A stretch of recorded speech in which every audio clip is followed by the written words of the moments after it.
मंगलवार की सुबह 6:12 पर अरब सागर में एक ऐसी घटना घटी जिसने नौसैनिक युद्ध का इतिहास हमेशा के लिए बदल दिया। यूएसएस अब्राहम लिंकन के E-2D हॉकाई विमान ने उत्तर की तरफ ईरानी तट से 60 संदिग्ध निशाने उभरते हुए पकड़े। दुनिया के सबसे शक्तिशाली विमानवाहक पोत का पूरा दल तुरंत हरकत में आ गया। उन्हें लगा यह एक और ड्रोन हमला है। वो सही थे, लेकिन इस हमले का असली मतलब वो बिल्कुल नहीं समझ पाए। शाहिद 136 ईरान का सबसे ज्यादा इस्तेमाल होने वाला हथियार है इस संघर्ष में। सस्ता, धीमा, प्रोपेलर से चलने वाला कामिकाजे ड्रोन जिसे बनाने में महज $20,000 लगते हैं। 28 फरवरी से ये सैकड़ों की तादाद में ईरानी आसमान से गिर रहे थे। स्ट्राइक ग्रुप पहले भी शाहिद के झुंडों को नाकाम कर चुका था। प्रक्रिया तय थी, रणनीति आजमाई हुई थी। तीनों एस्कॉर्ट विध्वंसक पोतों USS मिचर, USS बल्कली और USS नित्सा के एजिस कॉम्बैट सिस्टम ने हॉकाई के सभी 60 निशाने टैग करने से पहले ही इंटरसेप्ट के रास्ते बनाने शुरू कर दिए। सुबह 6:14 पर मिचर से पहला SM-2 मिसाइल दागा गया और 6 समुद्री मील की दूरी पर निशाना साफ तबाह हो गया। फिर एक और। सब कुछ ठीक वैसे ही चल रहा था जैसा हर अभ्यास में होता था, लेकिन जो कोई नहीं देख रहा था वो था दक्षिण। उस वक्त दक्षिणी दिशा में कुछ नहीं था। कम से कम देखने वालों को ऐसा लगा। असल में स्ट्राइक ग्रुप से 22 मील दक्षिण में ईरान की 6 थोंडोर क्लास फास्ट अटैक बोटें अंधेरे में दम साधे बैठी थीं। इंजन न्यूनतम रफ्तार पर, रडार बंद, संचार बंद, स्ट्राइक ग्रुप के हर सेंसर के लिए बिल्कुल अदृश्य। ये बोटें 4:30 से वहां थीं। 94 मिनट से इंतजार कर रही थीं। इनके पास 12 नोर एंटी शिप मिसाइलें थीं और ये तब तक नहीं हिलने वाली थीं जब तक वो पल नहीं आता। वो पल अभी नहीं आया था। स्ट्राइक ग्रुप की वर्टिकल लॉन्च सेल्स में अभी 200 इंटरसेप्टर मिसाइलें बाकी थीं। पहले वो संख्या 0 तक पहुंचनी थी। सुबह 6:19 पर पूरब से दूसरी लहर आई। 70 शाहिद ड्रोन अलग दिशा से, अलग दूरी से, पूर्वी क्षितिज पर फैले हुए। अब बल्कली और नित्सा को उत्तर के साथ साथ पूरब पर भी ध्यान लगाना पड़ा। 2 दिशाओं से एक साथ खतरा। इंटरसेप्टर खर्च होने की रफ्तार दोगुनी हो गई। वर्टिकल लॉन्च सेल्स तेजी से खाली होने लगी। अभी तो काबू में था, अभी भी दायरे में था। दल शांत और दक्ष पेशेवरों की तरह काम कर रहा था जो पहले भी यह कर चुके थे और अभी तक डरे नहीं थे। फिर 6:28 पर पश्चिम से तीसरी लहर आई। 70 और ड्रोन तीसरी दिशा से। अब तस्वीर पूरी हो गई जो 47 मिनट में बनाई गई थी। कुल 200 ड्रोन, 3 दिशाएं, 3 विध्वंसक दल, हर एक अपने सेक्टर में लड़ रहा था और बीच में अब्राहम लिंकन अपने एस्कॉर्ट्स को 3 तरफ एक साथ लड़ते देख रही थी। लेफ्टिनेंट कमांडर राशेल टोरेस सुबह 5:45 से अब्राहम लिंकन के कॉम्बैट इंफॉर्मेशन सेंटर में टैक्टिकल एक्शन ऑफिसर थी। पूरे एंगेजमेंट के दौरान वो अपने सेकेंडरी डिस्प्ले पर इंटरसेप्टर इन्वेंट्री देख रही थीं, लेकिन ड्रोन की वजह से नहीं। टोरेस जो देख रही थी वो था वो रफ्तार जिससे ड्रोन से निपटा जा रहा था। हर निशाने पर खर्च होने वाले SM-2 की संख्या, इंटरसेप्टर घटने का अनुमानित वक्त, वो क्षण जब सेल्स 0 पर पहुंचेंगी। जैसे ही पश्चिमी लहर आई, उन्होंने अनुमान लगाया और जो संख्या मिली उसने उनके हाथ से कॉफी का कप छुड़ा दिया। फिर उन्होंने उसे उठाया ही नहीं। ये ड्रोन जानबूझकर ऐसे रास्तों पर उड़ रहे थे जिन्हें मार गिराना जितना महंगा हो सके। हर शाहिद नष्ट करने पर एक SM-2 इंटरसेप्टर खर्च होती थी करीब $20 लाख की, और वर्टिकल लॉन्च सेल का एक स्लॉट खाली हो जाता था जिसे समुद्र में दोबारा नहीं भरा जा सकता। एक ड्रोन गिरा, एक इंटरसेप्टर गई, एक सेल खाली हुई। यही गणित 200 निशानों पर 3 दिशाओं में 47 मिनट में दोहराया गया जब तक सेल्स 0 पर न पहुंच जाए। ठीक उसी पल जब कुछ और आए, उस दिशा से जिसे कोई नहीं देख रहा था। टोरेस ने जो देखा उसे देखकर उन्हें वो स्पष्टता मिली जो किसी ऐसी चीज को देखने से आती है जिसे आप अनदेखा नहीं कर सकते। यह हमला नहीं था, यह एक सवाल था जिसका एक ही जवाब था। एक कैरियर स्ट्राइक ग्रुप का पूरा गोला बारूद खाली करने में कितना वक्त लगता है? आज रात का जवाब था 47 मिनट। टोरेस तुरंत एयर डिफेंस कमांडर से जुड़ी और उन्हें संख्याएं बताईं। उन्होंने इंटरसेप्टर का घटता ग्राफ देखा, ड्रोन के उड़ान पैटर्न देखे और उसी पल सब समझ गए। उन्होंने फिफ्थ फ्लीट से एंगेजमेंट प्रोटोकॉल बदलने की अनुमति मांगी। SM-2 से दूर से मार करना बंद करो, फॉलैंक्स क्लोज इन वेपन सिस्टम पर आ जाओ, ड्रोन को 2 मील के अंदर आने दो, 20 मिलीमीटर की गन से निपटो और बाकी बचे इंटरसेप्टर उस असली खतरे के लिए बचाओ जो आने वाला है। तर्क बिल्कुल सही था, लेकिन अनुमति के लिए एक ऐसी श्रृंखला से गुजरना था जो नौकरशाही की रफ्तार से चलती थी, जबकि एंगेजमेंट गणित की रफ्तार से। तीनों विध्वंसकों के एजिस फायर कंट्रोल कंप्यूटर किसी भी इंसानी हस्तक्षेप से तेज स्वचालित रूप से इंटरसेप्टर असाइन कर रहे थे। जब तक अनुमति वापस आई, इंटरसेप्टर काउंट 11% पर आ चुका था।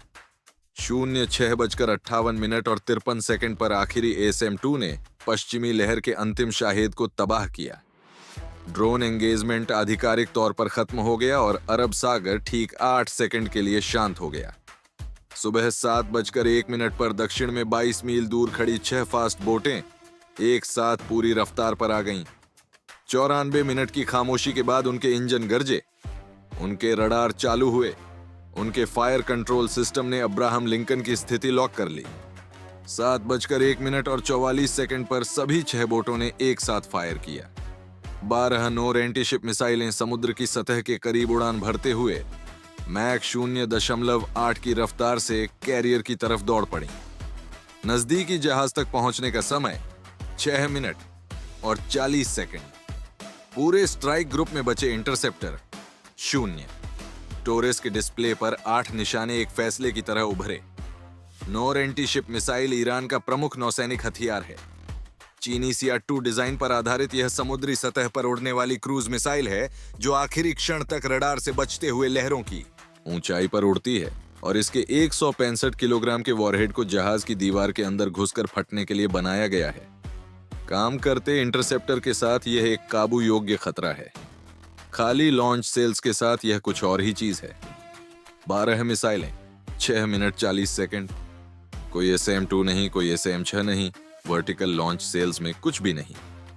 विध्वंसकों पर फलैंक्स क्लोज इन वेपन सिस्टम 2 मील के अंदर निशाने साध सकते हैं, लेकिन कई दिशाओं से एक साथ आती 12 मिसाइलें फलैंक्स की क्षमता को पार कर जाएंगी। पारंपरिक तरीके से यह गणित जीता नहीं जा सकता था, लेकिन टोरेस के पास एक ऐसी संपत्ति थी जिसे ईरान के योजनाकारों ने 2 साल की तैयारी में कभी हथियार नहीं माना। ये 18G ग्रोलर सुबह 5:50 से 22,000 फीट की ऊंचाई पर फॉर्मेशन के ऊपर चक्कर लगा रहा था। 1 घंटे 16 मिनट की लगातार उड़ान। पूरे ड्रोन एंगेजमेंट में उसका काम था पैसिव इलेक्ट्रॉनिक निगरानी। जैम करना नहीं, हमला नहीं, बस सुनना। हर ईरानी रडार फ्रीक्वेंसी, हर एन्क्रिप्टेड संचार, हर डेटा लिंक सिग्नल का पूरा नक्शा बनाना। ग्रोलर के electronic warfare officer lieutenant Marcus web 22,000 feet पर उस एकाग्र धैर्य के साथ यह काम कर रहे थे जो उस शख्स में होती है जो जानता हो कि चुपचाप इकट्ठा की गई जानकारी किसी भी हथियार से ज्यादा काम आ सकती है। और ड्रोन एंगेजमेंट के 40 मिनट बाद जब ड्रोन के उड़ान पैटर्न का असली मतलब साफ हो गया, तब वेब ने जमा किए गए सिग्नल डेटा से एक खास चीज बनानी शुरू की। नोर मिसाइल बेवकूफ हथियार नहीं है। यह सिर्फ उस जगह की तरफ नहीं उड़ती जहां निशाना लॉन्च के वक्त था। पूरी उड़ान के दौरान यह उस बोट के फायर कंट्रोल सिस्टम से एनक्रिप्टेड डेटा लिंक पर जुड़ी रहती है, जिसने इसे दागा और रियल टाइम में निशाने की स्थिति, दिशा और रफ्तार के अपडेट लेती रहती है। बोट कैरियर को ट्रैक करती रहती है और मिसाइल को डेटा भेजती रहती है ताकि वो रास्ता सुधारती रहे। यह डेटा लिंक मिसाइल की असलियत से जोड़ने वाली कड़ी है। यह डेटा लिंक एक खास एन्क्रिप्टेड फ्रीक्वेंसी पर काम करता है और एक ऑथेंटिकेशन प्रोटोकॉल का इस्तेमाल करता है जिसे सिर्फ फायरिंग प्लेटफॉर्म ही जनरेट कर सकता है। सिर्फ वही बोट जिसने मिसाइल दागी वो उससे बात कर सकती है। यही सिस्टम की डिजाइन थी, लेकिन डिजाइनरों ने यह नहीं सोचा था कि एक अमेरिकी इलेक्ट्रॉनिक वॉरफेयर विमान 47 मिनट तक चुपचाप उनके फायर कंट्रोल सिस्टम के हर सिग्नल को इकट्ठा करते हुए एनक्रिप्शन पैटर्न और ऑथेंटिकेशन प्रोटोकॉल का पूरा नक्शा बना लेगा। जब तक मिसाइलें लॉन्च हों, और डेटा लिंक एक्टिवेट हो। वेब के पास मिसाइलें लॉन्च होने से 19 मिनट पहले ही वो सब कुछ था जो चाहिए था। Frequency, authentication pattern, targeting coordinate format, एक नकली नोर गाइडेंस सिग्नल जिसे 12 मिसाइलों के ऑनबोर्ड कंप्यूटर असली मानते। उन्हें बस एक चीज चाहिए थी, टोरेस का निर्देश कि इन्हें कहां भेजना है। टोरेस ने टैक्टिकल डिस्प्ले देखा। 6 फास्ट बोटें 22 मील दक्षिण में, 12 मिसाइलें हवा में, 0 इंटरसेप्टर। उन्होंने एक पल की भी देरी नहीं की। 7:03 और 11 सेकंड पर मिसाइलें लॉन्च होने के 2 मिनट 29 सेकंड बाद, पहली मिसाइल के टारगेट से 4 मिनट 11 सेकंड पहले, ग्रोलर ने उसी एन्क्रिप्टेड फ्रीक्वेंसी पर एक नकली नोर डेटा लिंक सिग्नल ट्रांसमिट किया जो ईरानी फास्ट बोटें इस्तेमाल कर रही थीं। यह ट्रांसमिशन 0.8 सेकंड तक चला। इसमें सभी 12 मिसाइलों के लिए नए टारगेटिंग कोऑर्डिनेट थे। अब्राहम लिंकन की स्थिति नहीं, बल्कि उन 6 फास्ट बोटों के कोऑर्डिनेट जो 22 मील दक्षिण में बैठी थीं। वही बोटें जिन्होंने इन्हें दागा था। 12 की 12 मिसाइलों ने उसी 0.8 सेकंड में अपडेटेड टारगेटिंग डेटा हासिल किया, और वही किया जो उन्हें करने के लिए बनाया गया था। उन्होंने उस पर भरोसा किया। उनके ऑनबोर्ड कंप्यूटरों ने ऑथेंटिकेशन स्वीकार किया, नए कोऑर्डिनेट प्रोसेस किए और दिशा सुधार की गणना करने लगे। और 12 की 12 एक साथ अब्राहम लिंकन से दूर मुड़ गईं और दक्षिण की तरफ मुड़ गईं। फॉर्मेशन के हर टैक्टिकल डिस्प्ले पर यह दिखा। 12 लाल खतरे की रेखाएं जो उत्तर की तरफ थीं, एक साथ मुड़कर दक्षिण की तरफ हो गईं। ईरानी फास्ट बोटों के अंदर फायर कंट्रोल डिस्प्ले ने दूसरी तरफ से यही दिखाया। 12 आउटबाउंड मिसाइल ट्रैक कैरियर से मुड़कर उन्हीं बोटों की तरफ आ रही थीं जिन्होंने उन्हें दागा था। अग्रणी बोट के कमांडिंग ऑफिसर ने अपने क्रू से पहले समझ लिया क्या हो गया। उनके पीछे 94 मिनट का धैर्य और परफेक्ट प्लानिंग था, और सामने 4 मिनट 11 सेकंड और करने को कुछ नहीं। बोटें 42 नॉट की अधिकतम रफ्तार से 6 अलग अलग दिशाओं में भागीं। 42 नॉट पर 4 मिनट 11 सेकंड में एक थॉन्डोर क्लास फास्ट अटैक बोट अपनी फायरिंग पोजीशन से ठीक 2.9 समुद्री मील दूर होती है। नोर मिसाइल का टर्मिनल रडार सीकर अपने टारगेट कोऑर्डिनेट से 4 समुद्री मील पर एक्टिवेट होता है और आसपास के समुद्र में सबसे बड़ा रडार रिटर्न खोजता है। 2.9 समुद्री मील की दूरी पर एक फास्ट अटैक बोट उस सर्च रेडियस के अंदर ही थी, और उसके ट्विन डीजल इंजन और एल्यूमिनियम हल ने वो रडार रिटर्न दिया, जिसे मिसाइल सीकर ने 0.3 सेकंड में आइडेंटिफाई करके लॉक कर लिया। पहली मिसाइल 7:07 और 19 सेकंड पर लगी मिडशिप पर सीधी चोट, जिसने बोट का ईंधन और लॉन्च ट्यूब में मौजूद 2 बची नोर मिसाइलें एक साथ भड़का दी। इतना बड़ा धमाका जो 22 मील दूर अब्राहम लिंकन के फ्लाइट डेक से दिखा, एक सफेद चमक और फिर काले धुएं का उठता स्तंभ जो 200 फीट ऊपर जाकर हवा में बिखर गया। दूसरी और तीसरी चोट 14 सेकंड के अंतर पर हुई। चौथी मिसाइल फॉर्मेशन की सबसे तेज बोट के पीछे थी, जिसके कमांडर ने सीधे विपरीत दिशा में मोड़ लिया था और इंजन की हर रफ्तार लगाकर भाग रहे थे। मिसाइल के टर्मिनल सीकर ने 3.1 समुद्री मील पर उसे खोज लिया और बाकी दूरी 11 सेकंड में तय की। पांचवी और छठी चोट तेजी से उन बोटों पर हुई जो लंबवत दिशा में भागी थी। सातवीं ने 2 बोटों के बीच से बड़े रडार रिटर्न को चुना। आठवीं ने टर्मिनल लॉक कुछ देर के लिए खोया जब उसका निशाना एक लहर के गर्त में डूब गया, लेकिन 11 सेकंड बाद जब बोट अगली लहर पर उभरी तो लॉक फिर हुआ और 7:08 और 44 सेकंड पर चोट लगी। 6 बोटें, 12 मिसाइलें, वेब के ट्रांसमिशन से आखिरी विस्फोट तक 5 मिनट और 33 सेकंड।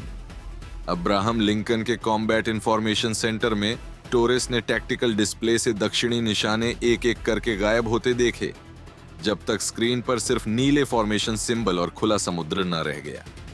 स्ट्राइक ग्रुप ने मिसाइल सैल्वो के खिलाफ एक भी रक्षात्मक हथियार नहीं दागा। 12 नोर मिसाइलें, जिन्हें ईरान ने 2 साल में एक परफेक्ट जाल से डिलीवर करने के लिए तैयार किया था, वो मुड़कर अपने ही लॉन्चर को तबाह कर गईं। एक सिग्नल से जो 47 मिनट की शांत सुनवाई से बनाया गया था, एक विमान ने जो पूरे वक्त ऊपर चक्कर लगाता रहा, और जिसे ईरानी योजनाकारों ने कभी खतरा नहीं माना। योजना परफेक्ट थी। 200 ड्रोन, हर इंटरसेप्टर खर्च करने के लिए ठीक उसी तरह जैसा सोचा था। हर SIM-2 खर्च हुई, हर सेल खाली हुई, कैरियर बिल्कुल निहत्थ था। ठीक उसी पल जब 12 मिसाइलें उस एक दिशा से आईं जिसे कोई नहीं देख रहा था। इसे बनाने में 2 साल लगे थे और 47 मिनट में लागू हुआ और 5 मिनट 33 सेकंड में नाकाम हो गया। क्योंकि 2 साल की तैयारी में योजनाकारों ने एक बात नहीं सोची थी कि एक अमेरिकी इलेक्ट्रॉनिक वॉरफेयर ऑफिसर 47 मिनट में उन सिग्नलों से क्या बना सकता है जो उन्होंने कभी जमा होने के लिए नहीं छोड़े थे। टोरेस ने 7:10 पर एंगेजमेंट लॉग एंट्री लिखी। खतरा नष्ट, कोई नुकसान नहीं, कोई हताहत नहीं, मैगजीन खाली, पूर्ण रिलोड आवश्यक। फिर नीचे एक लाइन जोड़ी जिसे उनके कमांडिंग ऑफिसर ने बिना एक शब्द बदले फाइनल रिपोर्ट में रखा। ईरान ने 2 साल हमारी मैगजीन खाली करना सीखने में लगाए।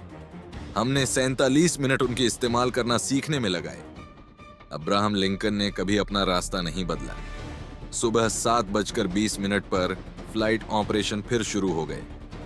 22 मील दक्षिण में अरब सागर की सतह पर 6 आग जल रही थीं, जहां 6 फास्ट बोटें 94 मिनट अंधेरे में रुकी रही थीं, उस परफेक्ट पल का इंतजार करते हुए। आग 2 घंटे जलती रही।